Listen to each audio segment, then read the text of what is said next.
Welcome back to another week of crypto sessions. This is a long-form conversation, and I'm happy to be joined by a few guests that I'm going to be introducing in just a second. But first of all, good news. We can all breathe a little bit of a sigh of relief. We have survived another week, which lately seems to be in and of itself an accomplishment. How do you guys feel about that? First of all, I want to extend a big welcome to Gemmy. She is the host of Crypto Gems and Boxmining. So welcome, Gemmy. Great to have you here. Hello, guys. So thanks for having me. I've always watched your channel, so it's great to be here. Very nice to have you. And of course, we're also joined by Shash. How do you feel about surviving one more week in these turbulent crypto waters? Oh, I don't question the survival. So glad to be back here talking about everything. I think today's session is going to be a lot of fun. And I think it's fine. Like I like the cleanup which is happening in the crypto space. So looking forward to like rising back from the ashes like the phoenix. So let's go, man. Also, a big welcome to Pratik, our extraordinaire technical analyst. How you doing, sir? How you feeling about the state of affairs? Hi, Mattie. Like you rightly mentioned, so we have survived another week, and I always believe one day in crypto is like 5 days in the normal world. So 1 week is almost surviving close to 1.5 months here.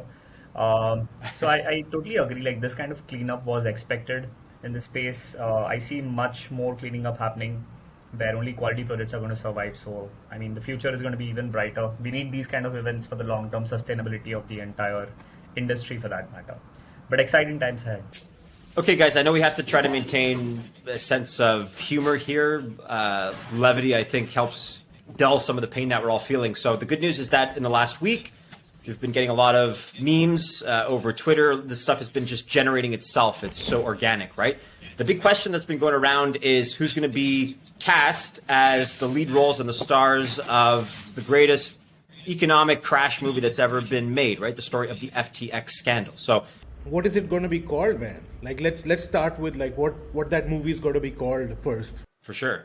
So I think let's start with that, right? Like I think there's definitely a movie gonna be made, right? So let's have some fun right now and let's figure out what it can be called, right? So what do you think, Gemmy, this whole debacle with SBF and FTX and the whole crypto space should be called in your opinion? I think I would call it the Wolf of Crypto or something like the blockchain. Yeah, blockchain has a Hollywood vibe to it, and yeah, it's super cool. What would you call it, Mattie? I don't know, an American Horror Story, maybe. A Bohemian Horror Story. How about that? Jesus Christ. I was thinking like keeping it a little more lighthearted or something, but you've taken it to like it's a mix between horror and mystery right there. Yeah. Pratik, what would you call it? I mean, I would like to call it the inside job. And looking at SBF, you can also call it the American Psycho. I mean, it perfectly fits the way he is right now. Yeah. Yeah. I would really like to call it like just Bankman, like just Bankman, because, you know, of the whole centralized thing, and also because his name is Bankman. So makes sense. I think another cool name that I would call the movie would be like that tweet he put out, like one and I'm sorry. Like he started that tweet, right? Like one, I'm sorry. I thought that was like, okay, man, you're forgiven and all. Like, is that what we're expected to do here? So yeah, but going further, like let's see who we can cast in the movie as well. Mattie, starting from you, who do you think should play SBF in the movie? Yeah, so I think the obvious one that we've probably all seen, this is not my answer, but just to preface things, I know that people have been saying it's going to be Jonah Hill and Macy Williams because they kind of have that look. So bouncing off of that, I mean, that's a cool suggestion, but I was thinking starting with Caroline, I was thinking that she has like a certain kind of look, a certain kind of aura that really reminds me of, if you guys remember Fight Club. Now, she's a little bit old to play the role now, but Marla Singer, the character in Fight Club that was played by Helena Bonham, I think her last name is now Carter, Helena Bonham Carter. So that character of Marla just, I don't want to, project too much into the personality of Caroline. I don't know her personally. I don't know her, but I think that would be a good look. So Helena Bonham Carter circa Fight Club days would be an interesting fit aesthetically. And then I'm a big fan of The Office, and I find like these Machiavellian traits that SBF had, they remind me a lot of Ryan Howard from that show and his character. And so it'd be cool to see like a BJ Novak just, getting deeper and deeper and deeper into the scam, play that role. So those are two that I'm kind of playing around with time a little bit, but I thought those were cool. I think both super interesting choices. BJ Novak definitely is like such a perfect character for it. He does have a similar look as well. Would be a cool one. I think he has the voice as well. Like you need somebody like, I think Jonah Hill works because he has that slightly higher pitched voice, which would go along with the way Sandman, that sound. It's hard to get out. Yeah. Gemmy, who would you cast in your movie? I think for Sam Bankman-Fried, I have to go with Jonah Hill. He's like 100% match. For Caroline, because she looks a little bit nerdy, then I would go with, I don't know, Kate Micucci. And for CSAT, Jimmy O Yan, but he needs a haircut first. Interesting. Who did you say for CZ? Jimmy O Yan. Was he the guy from Crazy Rich Asians? Love Hard, Silicon Valley, Space Force, Crazy Rich Asians. Okay, got it. Yeah. Maybe. I mean, you need somebody who's kind of like humble and funny at the same time, but still like has a commanding personality for CZ. Like that's a hard character to cast, in my opinion. Pratik, who did you choose? So I actually had two choices, one by the character and one by the look. So if we've all seen The Shining, so Jack Nicholson, I think giving that mysterious, suspenseful look for SBF, I think he would be a perfect fit for SBF. What are you doing? Are you casting like Mattie's horror movie here? What's going on? It's a crypto horror movie. Like Jack Nicholson? No ways, man. Like that's a travesty. That's waste of an actor right there. But Yeah. okay, Or I would your actually movie, like to your see, shots. if you've all seen Silicon Valley, so I think Elric Bachman from Silicon Valley, he would kind of fit the heado, the look of him. I think matches perfectly with SBF, and I think that could be a good fit. Talking about Caroline, so and it's a weird choice, but I would probably like to going by the character again. So Scarlet Witch, Elizabeth Olsen, I think could pull off the role probably. With Claire's, I'd seen her in one of the previous movies where she pulled off the nerdy look quite well, and that could be her role. And for CZ, I think I mean the perfect fit, like in a mafia kind of way, could be Al Pacino trying to play CZ, but Jesus Christ. in a characteristic Like- way. Leonardo DiCaprio, I think he did a wonderful job in Wolf of Wall Street. So I think he can easily pull off, short guy CZ vibe. So he could. What do you mean probably, short pull guy? it off quite well. CZ is not short, man. He's taller than I am. He's 6 foot or something. Oh, he's super tall, man. Is he? I mean, not super tall. Like he's not short by any means. Like he's 5'11" or 6 or something like that. Oh, I mean, he looks so short. I've not seen. No, CZ is not short, man. Oh.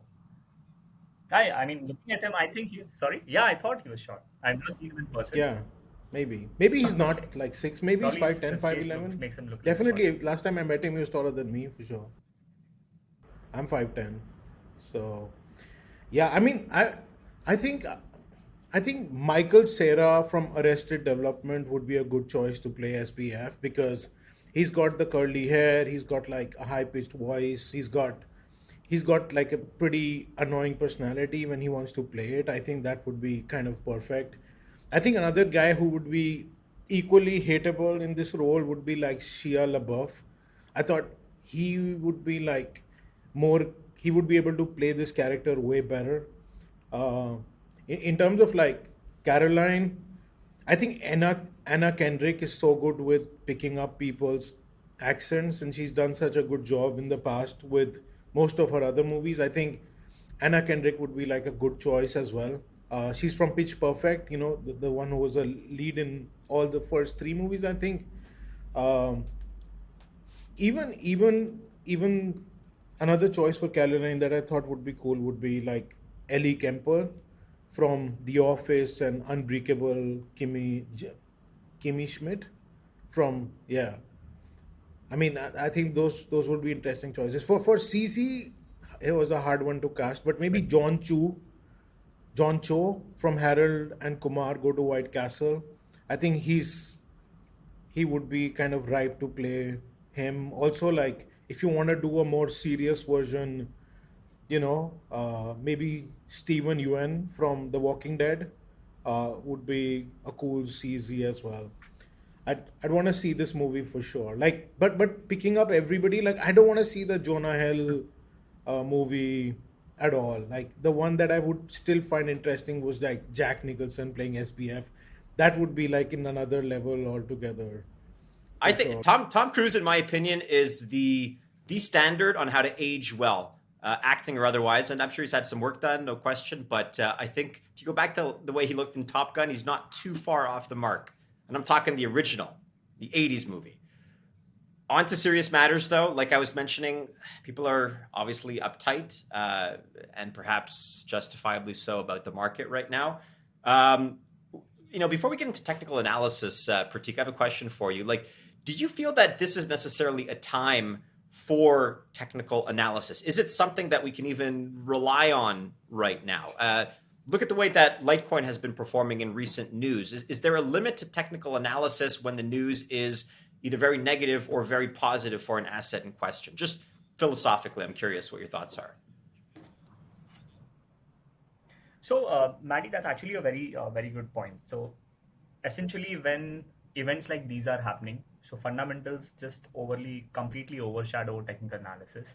No matter how good the support is or how solid the resistance is, if there is any sort of bearish news, all the supports are going to get shattered. And seldom we have seen technical analysis work really well when there is a turbulence in the market.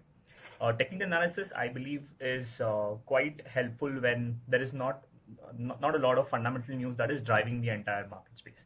Of course, small news fundamentally sometimes is fine, but these kind of major events like 3AC that happened or USD Luna crash that happened, or recently we saw the FTX event.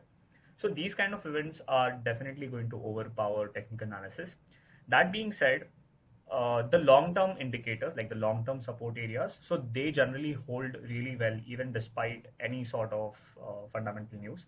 But the midterm support areas, resistance areas, so they don't really hold really well when such major fundamental events are happening. So right now, what we are seeing, the entire FTX thing, and we are also seeing some sort of FUD around certain different topics right now. So all of that combined together, all of us have been waiting for Bitcoin to drop a little bit lower, and we are very soon going to reach that final bottom in Bitcoin and overall crypto market cap as well. So hopefully by first to second quarter of 2023 is where I see most of the tokens going to their final bottom before the beginning of the next bull cycle. And I think that's fair. I think that's how we've always sort of considered things at Altcoin Buzz. We have a place for technical analysis. We respect it. We pay attention to it, but it's not some deity that we worship while turning a blind eye to everything else. There are things that happen. Some of those fundamentals, as you're talking about, Pratik, obviously affect the trajectory of an asset, despite what the technical analysis says sometimes. I'm curious about Gemmy as our guest. What kind of a weight do you place on technical analysis versus fundamentally, whether positive or negative, the news that's happening surrounding a particular project? I do do some technical analysis on the channel, but I think TA works to some extent, I have to say, because at the end of the day, you need to look at other analysis like on-chain analysis or the fundamental, and TA just definitely doesn't predict the future, because I don't know whether any other CEOs like CZ, if it's going to argue with I don't know, like the CEO of Coinbase or FTX. This is something out of my control, and I don't think TA can predict this kind of stuff. And TA definitely cannot predict the war or the rate hike and stuff. So I would say you need to incorporate TA with other stuff too and look at news and fundamental and stuff.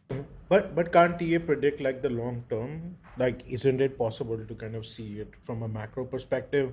Like, where will the bottoms be approximately when we will see them? Like, what is your latest TA on BTC? Talk about in the next 6 months, guys. Like Gemmy, Pratik, would love to hear your opinion on that.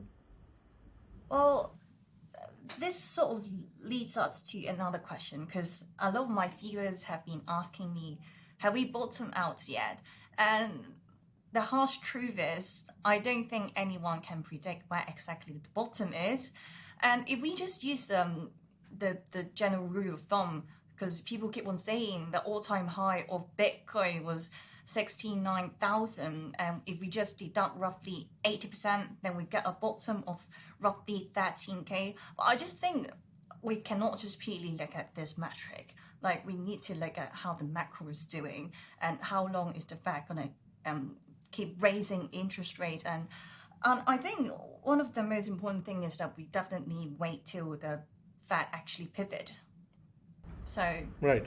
yeah. And but isn't like these indicators meant to be like, isn't the saying like, show me the chart and I will tell you the news? So aren't we supposed to rely to a high degree on these indicators without seeing the market at all? Like, Pratik, you're pretty serious with the TA side of things, but you yourself are saying like you cannot control the news in the market. But isn't everything be factored in when we analyze the long term, at least 6 months to 6 years sort of a time frame? Absolutely, Shah. So I think in a silent market, in a silent as in when I say that when FA is not very overpowering, TA works pretty well. We've always seen tokens bouncing from the support or getting rejected from the resistances. We've seen Fibonacci's being respected, RSI's being respected, Bollinger Band. So all of these are working really well when there is not much of an overpower of fundamental news. But to answer your question, so whenever there is some sort of a major fundamental news, so TA acts as a very good wall. Like, for instance, we all know that everybody has been talking about Bitcoin hitting around $12,000 to $13,000. So the support area has been identified through basis of TA. Like, the previous resistance of 12k, which was broken, will now be converted to support. That is the first argument. And the second argument is the first drop, Bitcoin dropped 82% from its ATH, and the second drop it dropped 83% from its ATH. So again, this boils the number down to 12 to 13k. So no matter what kind of a fundamental news happen, we know that Bitcoin might drop from here or increase from here. But if there is any sort of a bearish news that's coming in, we all know through virtue of technical analysis that 12 to 13k is actually a pretty good area to place your long position. And that sort of kind of complements fundamental analysis. So these kind of resistance and support areas in the long run can very well be identified using technical analysis, is what I personally believe.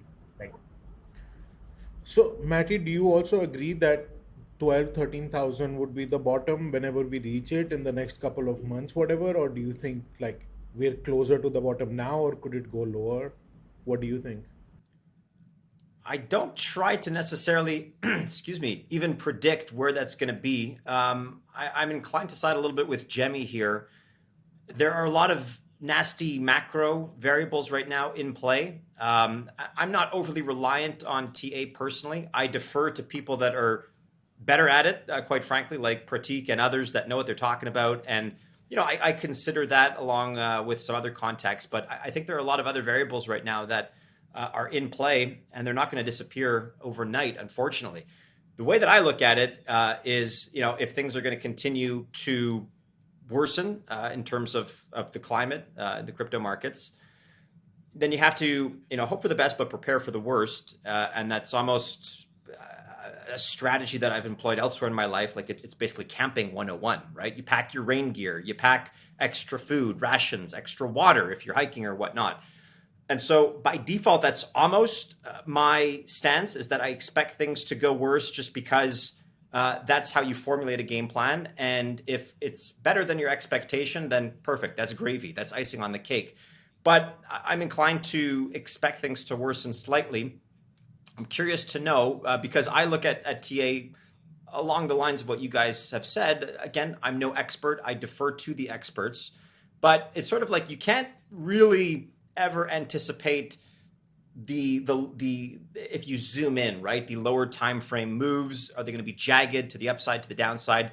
Not sure. The more you zoom out, though, the more that pattern is reliable, is predictable. So are you guys kind of heartened or encouraged by this news? Kathy Woods came out and said that she still stands by this $1 million Bitcoin price by the year 2030.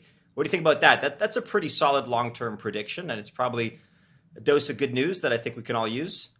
Yeah, I mean, thinking about $1 million at this point of time is, I think it's a bit overstretched. We are hardly, able to even break 20K. But just to add to that point, Mattie, like for instance, when we all know that the market is going to drop, right?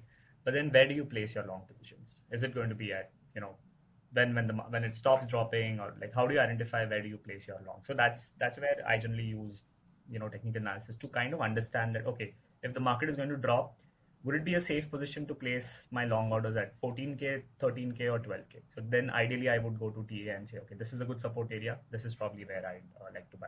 So we kind of combine fundamental and technicals to understand where to enter the market and where to exit the market. That is always helpful. In terms of the midterm to long-term price prediction, so I'll try to share a quick chart. And while you do that, like I kind of feel that the interesting thing you said is that where should we go to rather than what we should go to. And I think that's interesting because where is that safe haven? Because Bitcoin was supposed to be that safe haven, right? So the fact that when everything collapsed, Bitcoin wasn't able to safeguard, like kind of like what is that safe haven? Is it USD? Is it not? And before we go to that, like at your end, Gemmy, like what are you guys doing right now? Like, are you studying trends or are you focusing on, like figuring out what altcoins to get into or sticking to BTC? Like, I'm quite keen to know. The honest truth is that right now I'm not really looking at altcoins because it's too risky. The fact that Solana used to be like number 6 on the ranking list and it could just collapse to, I think last time we checked was like roughly 18th, and right now just too much fear in the market, and I'm not really buying any altcoins at the moment. I think during this difficult time, a lot of the bad actors, or even a lot, I'll say this, like 99% of the project that we are seeing today will get flushed out in the next bull market. So right now, I think the most secure project is definitely just Bitcoin and Ethereum. Got it. So just figure out what's happening with them and best to kind of like, if you do get a bottom indication, try to pick some up and play it safe, right? Like that's the next few months plan. And once you start feeling that market is picking up, then we look at where the trends are headed. And I think I do agree with you. It's a bit too early to look at the trends. But like in terms of GameFi and DeFi and metaverses and all that jazz, like anything exciting you guys are looking at the moment, or just Bitcoin and Ethereum? Well, I'm playing a little bit safer, and my strategy to make money in this bear market is just purely, longing or shorting Ethereum and Bitcoin. And for me, I'm not degen enough to touch altcoins at the very moment. So yeah, definitely not shifting my focus to GameFi at the very moment, and not even NFT, because NFT is an ultra bear market right now. And what about our degen friend Boxmining, Michael? Is he going crazy in this market doing degen stuff, or what's going on? Do you know about it? Well, I know he lost quite a bit money on FTX. So yeah, I think he's still in his recovery phase. So, but if you go into details, you maybe need to ask him himself that. Yeah, well, Michael is one of the most serious OGs in the space, like been here forever. Like he'll be fine, ups and downs. Yeah, He's pretty definitely. well aware, is a part of the game. So like that's not even a question. But like, how do you play it back, right? Like, do you become more degen or do you become, more of a maxi sort of a thing? Would love to kind of get to know about it as well. Were you okay? Like in the FTX crash, were you fine? Well, I was lucky because I didn't really use FTX. My main exchange, the main exchange that I use is Binance, Bybit, and KuCoin. So, and right, when the FTX fault news just got out, and I just withdraw all the money out of any exchanges because I really don't care how big the exchange might be. I don't care whether it's Binance or any of or Coinbase, because right now is the best time to learn how to take self-custody. And I'm really happy that because I keep getting calls from my friends, and they were in crypto for like a year or two, but they haven't really touched DeFi, they haven't really touched Code Wallet and stuff. And because of FTX collapse, they were being forced to transfer the funds out of exchanges. And they gave me a call and asked me how to use the Ledger device. And I think it's kind of a blessing in disguise. Right. Before we go to Pratik again, I would really love to know from all of you, like, which is the cold storage device you guys have been using, and also your favorite mobile wallet, starting with Gemmy. Oh, I'm for cold storage. I use Ledger the most because it's very convenient, and I absolutely love the Ledger Live app on desktop and both and on phone as well. And the even more hardcore cold storage I would recommend people using is Engrave, because you don't need to connect to the outside world, but like it's more suitable for hardcore people. So if you have a huge amounts of money, then I definitely recommend Engrave. Got it. And the ledger that you're talking about is Ledger Nano X or S or S Plus? Which one? I'm currently using Ledger Nano X, I think. X. Yeah. Got it. Yeah. Awesome. What about you, Mattie? Yeah, I'm on the same wavelength as Gemmy. I've actually heard cool things about Engrave. Haven't used that, but my cold storage go-to that I've been using more of lately is Ledger. And I think, we did a couple of videos on this recently. We did a video on our favorite non-custodial hot wallets and just general tips on how to go beyond that into cold storage. Look, I also, like Gemmy, was lucky. I was not affected by FTX, thankfully. I've never really used it personally at all, in fact. But I still have my tendencies, which are not great. I still have assets on other exchanges that are just kind of lying there, not even being staked in some cases. So I think this was a reminder. It was like a swift kick in the behind to say, hey, like this could happen again. It could happen elsewhere. So get your ducks in a row kind of thing. So Ledger Nano S for you as well, or X? Which one? X for me. Perfect. Yeah. Pratik, which one have you been using? Same, actually. I think most of us are using Ledger Nano X itself. That's cool. But I tried Trezor, both of them, like Model T and the other one. Amazing experience. I thought the interface was much cleaner, much more easier to use. And then I used this thing called KeepKey, right? And KeepKey is this hardware wallet which kind of connects with Eric Voorhees' project. What is that called? Shapeshift, right? Man, that interface is just amazing. Just the experience of using that KeepKey was so good. I don't know, maybe because my personal learning curve to use Ledger initially was so much. Now, if you use any wallet, it might be just a better experience. So maybe that is the case here. But it was really, really cool interface. I really enjoyed using KeepKey as well. Because I think from my end, I cannot determine which one in terms of security is better. Like if you look at everything, like I can't say which one is more secure, but what we can do is which one is easiest to use. And I think I tested all of them. I tested one more called LePal, which was fine. It seemed more complicated to me, but SafeKey was my best experience. I think Trezor was the simplest, cleanest experience, and Ledger just seems like everyone uses it, so like that company will continue for much longer. So I can rely more on getting long-term support from them because it's just focusing on one thing rather than five things. So, and I do agree, Ledger Live is such a cool thing if you want to stake things and you want to do that. Do you have a video on that, Gemmy, on your channel?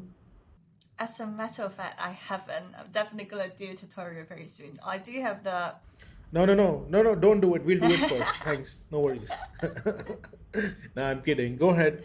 If you send it to us, we will add it to the description oh, below. thank you. And yeah, awesome. So yeah, Pratik, let's go to you. Let's figure out how low can BTC go and like what's happening on the technical analysis side of things. Sure.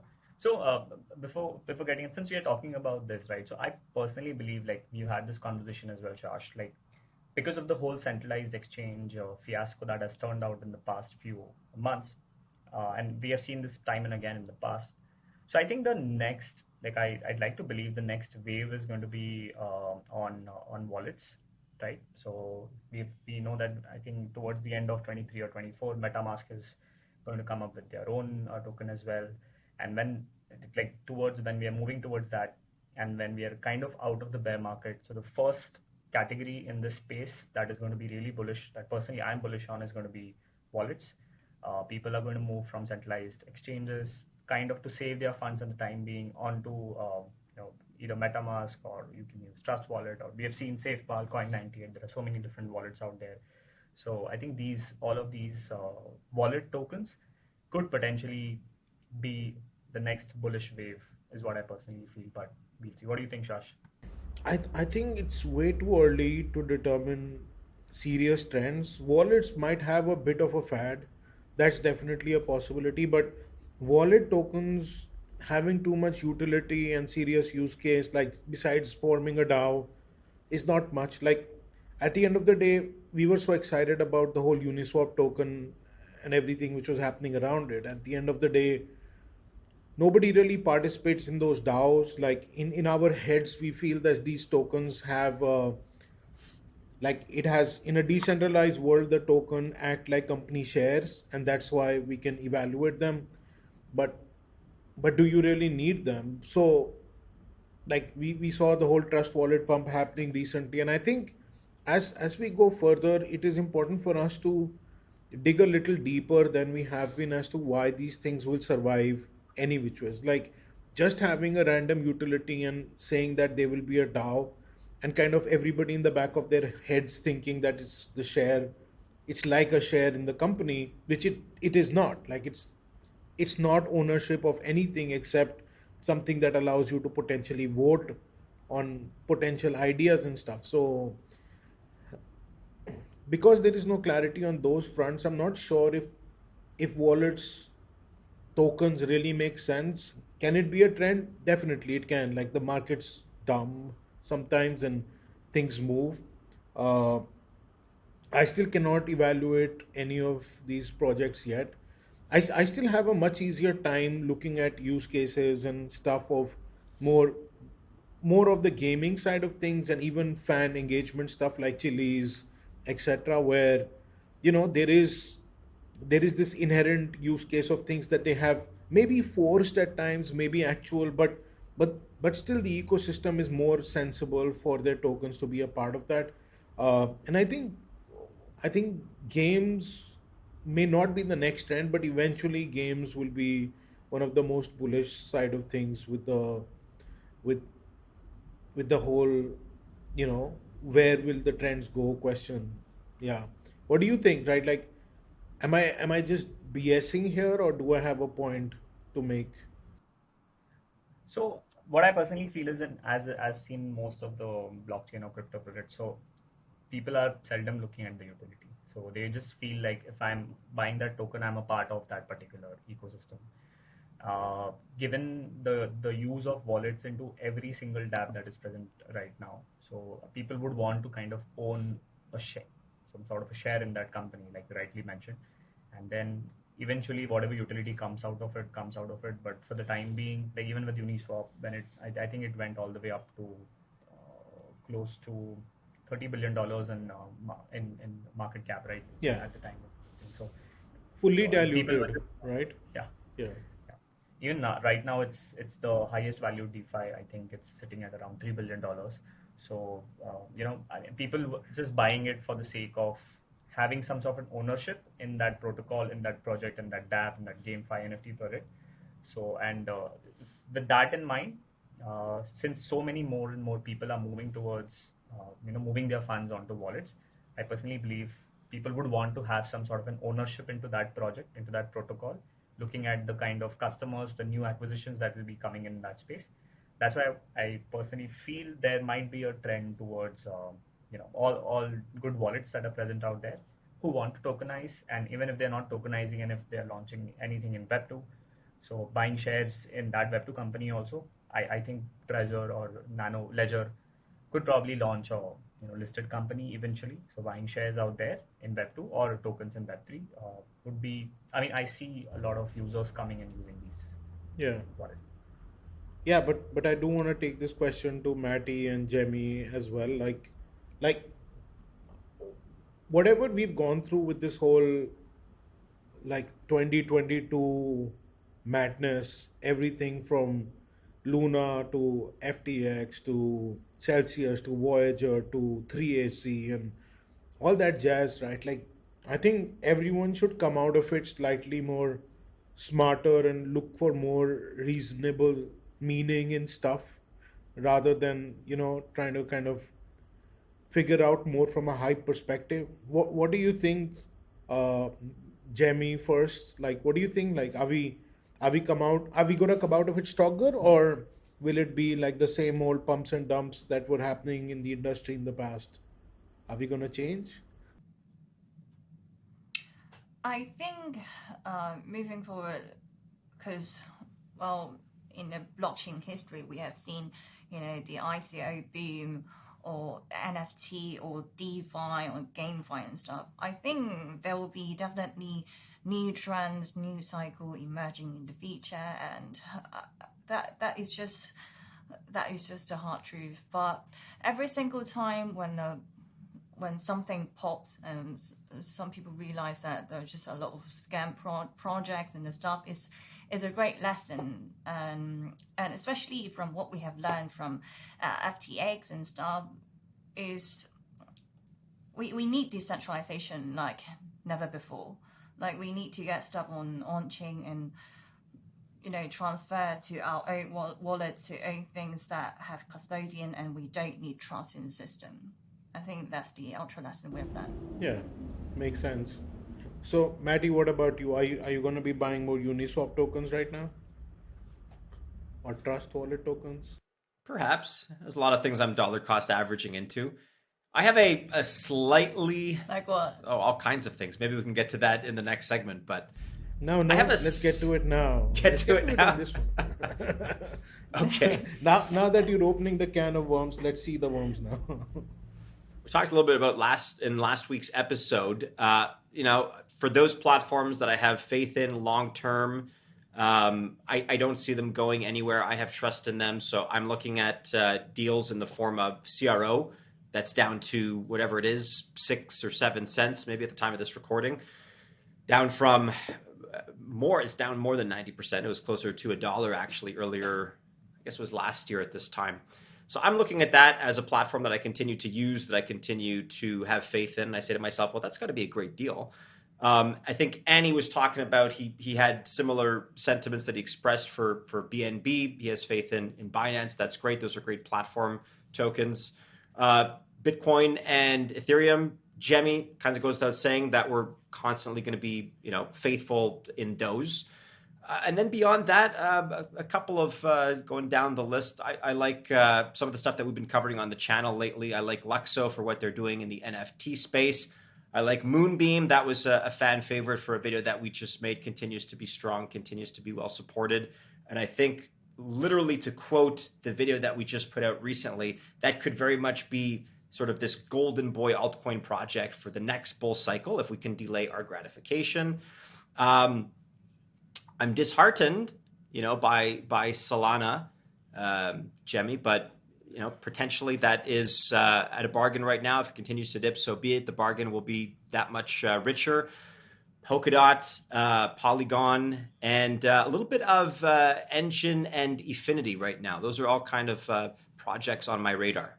How about you? I do have a question. Like, what are your thoughts on Solana? Do you think it's a dead project by now, or do you think it's going to be more decentralized than ever? Solana is not the favorite project that I mentioned, but I am the type that I try to be a little bit robotic. I try to be a little bit automated. And if there's a chance of a return to former greatness, then I'll roll the dice on it. So that is to say, I'll take out a small position. I'll give it a chance. I just think anytime there's sort of like this threshold of movement that is so violent, so abrupt, and perhaps, a little bit, I'm not saying unwarranted, but exaggerated at least, that's where I'll give a project a chance. And, my opinion about it, regardless of what happens in the future, is almost like a separate variable that I don't consider. Maybe that's not fundamentally how you should be investing, but when it comes to certain anecdotal examples, that's kind of how I look at things. Yeah, I think it's always a chicken and an egg situation where the developers start building and then money starts coming in, then more developers start building and then more money starts coming in. And because it's easier for people to jump from one EVM chain to another, like if they are focusing on building with solidity in mind, if something happens to, let's say, Phantom, they can move to, BNB chain or Matic or Ethereum in general. But the problem of developing on something which is like Solana, which is more Rust based, is that you can't create white label solution which will work easily on it. So I think it'll have a bit of a problem from the developer side of things, and they won't get too much investment either, because I think a chunk of Solana change is lying in the books of FTX, and and also a lot of projects that developed on FTX, uh, they were listed on FTX because I don't think they got Binance support that easily. So a lot of Solana projects were on FTX and not Binance, and because of that, they're all stuck there. They would be looking to move away and save themselves, and because the leader projects would be moving out, that would create like this negative sentiment that, hey, don't build there, build somewhere where you have shelter, sort of a thing. The other big problem was that the wrapped Bitcoin on Solana, the funds were taken out, so that was a massive issue. uh, it's like WBTC going to zero or whatever, like just completely losing its value. And because that Bitcoin was actually held by FTX, but in their books there was just like 1.1 BTC or 0 BTC, like second or third biggest centralized exchange in the world with just 1.1 BTC in their books is just pitiable. Like, it's just like, I have to bring that point up, how sad just looking at that was. And kind of that made me feel good about the fact that we're of course always very very bullish on Bitcoin no matter what. And our belief and holdings in Bitcoin always remain the highest. And then we see these backed actors who don't have any Bitcoin in their books. It actually makes me feel good for a second. But coming to the point is, there is so much disaster in terms of everything beyond technology that has happened on Solana, that for it to recover, it'll take a while, right? Like, people who hold Solana would wish it comes back, and people who have built on Solana wish it would come back. But but it's gonna take a while. Like, in a realistic world, it will. But sometimes we don't live in a realistic world, so I don't know how it'll play out. But if everything remains black and white, then I think hope for Solana, at least for a very long time, isn't there. Well, my personal experience with Solana was not so great because I was quite into NFT, and I was trying to mint NFT at like 3 a.m. Hong Kong time while I still need to go to work the next morning, right? So I would just set up my alarm trying to mint something, but Solana was down so many times, and it gets to the point of just really frustrating. Like, I can't mint anything, and like in the beginning of year, everyone just turned sort of like a blind eye because Sam Bankman-Fried was supporting it, and Sam Bankman-Fried was like the god in crypto. But right now he's down. There's no support, like no funds from VC and the billionaire himself. And yeah, not so bright on Solana features myself, I would say. What app you were using for minting? What app? Magic Eden. In the very beginning of the Solana NFT boom, I used Solana quite a lot. Yeah, awesome. So, yeah, I think this was a pretty cool discussion. Before we wrap it up, like I want to go through the charts with Pratik real quick. So maybe you can share your screen and let's go. Okay, can you see the chart on the screen? Yes. Okay, great. So The this good is what old red and green. what I feel is happening right now. Let's just talk about Bitcoin for now. So, I mean, looking at a much longer time frame, why I feel 12 to 13K is possible is the first argument is expecting an 80% correction from the ATH of 69,000. That boils down towards this number. Also, there was, I think, if you look at, we'll jump to the monthly chart in a bit, but that also has a little bit of support at around the $12,200 region. So this, I personally would like to believe that this is the bottom. If ever we see, and this is not going to happen in quickly, it's going to take a lot of time, probably Q1, Q2 of 2023. We see BTC going towards this region. And that's where I would personally like to place longs, even if there is any sort of a FUD or bearish news around this time. Below this point, below $10,000, that's where miners also start, losing money every time they are mining. So capitulation of miners generally is marking the bottom of the cycle. So that's where I would like, if you were to ask me where to buy, this would be the sweet spot, like the perfect spot for me. Even if it goes down a little lower, I would probably like to DCA. But this is where I would place majority of my bets if ever we reach to these levels. Talking about the targets, so in the short term, I do feel that we will see a little bit of relief rally towards $18,000 region. So we see a movement somewhat of this sort, where this gets rejected.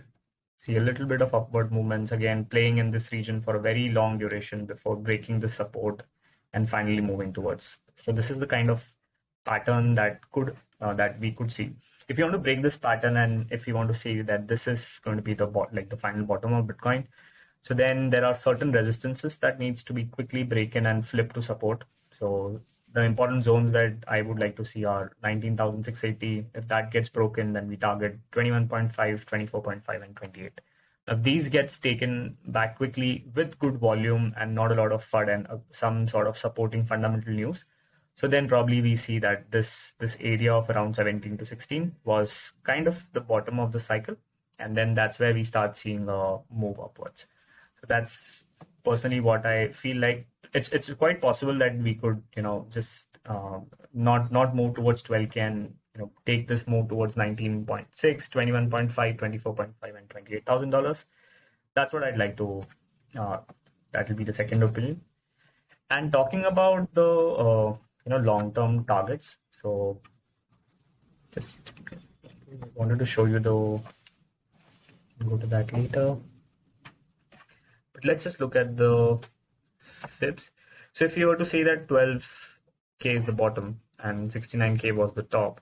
So if we look at the fibs from here and with this as the bottom whenever it happens, so let's look at where potential targets could be for Bitcoin after breaking the ATH. Now this is something we are looking at a span of more than 4 years, not in a short-term duration.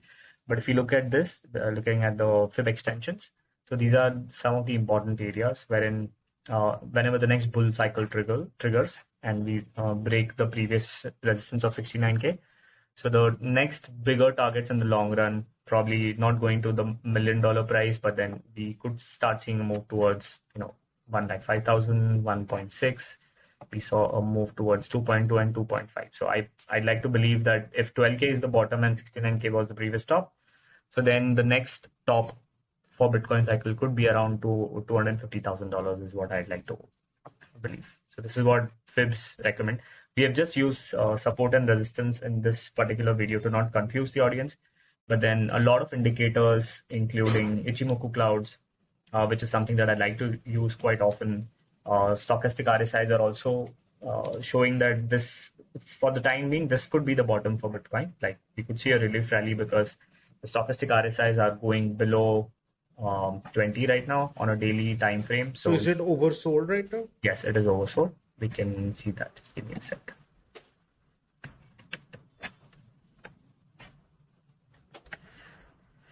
Yeah, 250,000 sounds good. Thanks, man. That's all I want to hear. The rest is not relevant for. Okay, but anyway, just to quickly show you the. Let's keep the hopium up, man. Like that's all. Anyways, continue. So on a weekly chart, so you can see that it is quite oversold. And then we could start, like we are still seeing a little bit of downside and wait for this to curve up. Once that happens, so we are already seeing it's a little bit below 20. So when we see the upward curve, so that's where we'll start seeing this move towards 19.6K in pretty in the near future. Like very soon we will start seeing that. Awesome. Yeah, that's Okay. Are you awesome? So to wrap this up, like I want to kind of do some words of advice from all of you guys who've been in this space for so long as to what should people do for the next 1 year, right? Like in your opinion, what should people be doing right now for about a year or even 2 years? Like we might be in a slightly long drawn bear market to kind of face the consequences of everything that has happened in our industry. So yeah, starting with our guest, Gemmy, like what do you think people should be doing now for the next foreseeable future? I'm playing a little bit safe here, so I'll say slowly DCA into the projects that you believe in. I personally, I do it like every week. So let's say if you have $1,000, instead of just investing the whole $1,000 at once, maybe do it every single, I don't know, like every Friday, invest like $250 a week, and instead of, yeah, that's my advice. Awesome. Mattie, what would you suggest? Yeah, along a similar line, my advice would be conservative, I suppose. First of all, if you don't have dry powder lying around, I think it's going to be a great opportunity over the next year, couple of years, whatever it may be. Maybe take on another job, try to generate some revenue if you don't have that dry powder already. And then if you do, similar to what Gemmy said, don't spend it all at once. Dollar cost average, be disciplined, get your emotions out of it, and set up something that is disciplined as far as your schedule, as far as your routine. And don't expect to catch the absolute bottom. That's not realistic, but just be consistent. Yeah, coming from Mattie, like leave Twitter for a while and get on LinkedIn. Possibly his solution right now to exaggerate that a bit. Like Prateek, what do you feel we should be doing right now? So I personally feel people need to start doing their own research right now and build your own index fund. The way I have been telling all my friends also is I totally agree. Like there has to be a systematic investment plan. It can't be you go all in at once. So what I would like to recommend is break the entire crypto ecosystem into 4 or 5 categories, the ones that you like. I personally like infra projects. I would create a basket of L1s, a basket of DeFi, basket of NFTs, basket of GameFi, and a basket of exchange tokens. These are my 5 baskets. And just simply do your research. Look at 3 to 4 projects into all of these categories. So 5 into 4 is 20 projects. And these 20 projects on a monthly basis, invest maybe 100, 200, 300, depending on your appetite. So every month, just keep on buying these projects. And whenever there is a big dip, double down on your investments if you're looking at the long haul. So this is what I would recommend, like break the cat into 5 baskets, subdivided into 20 projects, and keep buying those projects for the next 1 year. And then I think in the next 5 to 6 years, this could be a very strong portfolio that you guys are creating. Yeah, I think all very good advices all around. I would also like to add here that it's a good time to kind of take a break. Like it's fine, take a couple of weeks, months off. Like the industry isn't going anywhere. It's a good time to kind of clear your thoughts and sort of get yourself mentally ready to understand, what works for you in this space, what actually works in this space, kind of clear out the clutter of what is noise and what is really meaningful. Because sometimes we keep hearing things and it kind of gets into our head as to, there is meaning here and there is some substance there where it may not be true.